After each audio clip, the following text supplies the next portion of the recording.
Incubator মেশিনের ডিমের বয়স 18 দিন হওয়ার কারণে এই ডিমগুলোকে হ্যাসিং এ বসিয়ে দেব।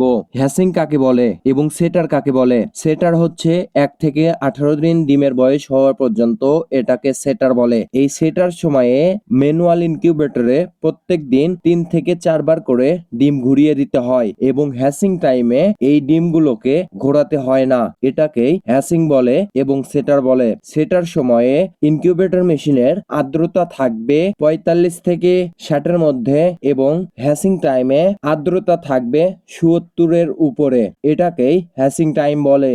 এই হ্যাসিং সময়ে ইনকিউবেটর মেশিনের ঢাকনা খোলা থেকে বিরত থাকতে হবে, কেননা হ্যাসিং টাইমে ইনকিউবেটর মেশিনের ভিতরের আর্দ্রতা অনেক বেশি পরিমাণ লাগে। ইনকিউবেটর মেশিনের ডিম হ্যাসিং এ দেওয়ার আগে ইনকিউবেটর মেশিনের মেঝেতে একটা সুতি কাপড় পারিয়ে নিতে হবে, কেননা ইনকিউবেটর মেশিনের মধ্যে যখন বাচ্চা ফুটে বের হবে তখন এই সুতি কাপড়ের উপর যাতে ভালোভাবে হাঁটা চলা করতে পারে, কেননা এটা যদি পিচ্ছিল অবস্থায় থাকে তাহলে এই ইনকিউবেটর মেশিনের মধ্যে বাচ্চা ফুটে তখন প্যারালাইসিস হয়ে যেতে পারে কিংবা প্রতিবন্ধী হয়ে যেতে পারে। সেজন্য ইনকিউবেটরের মেঝেতে একটা সুতি কাপড় পারিয়ে নিতে হবে।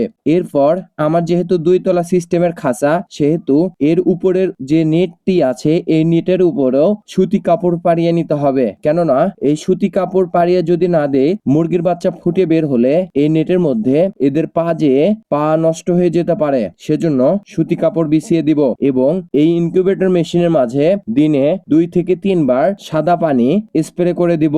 ইনকিউবেটর মেশিনের ডিমগুলো যখন হ্যাসিং এ থাকবে এই হ্যাসিং টাইমে ইনকিউবেটর মেশিনের ঢাকনা খোলা থেকে বিরত থাকতে হবে।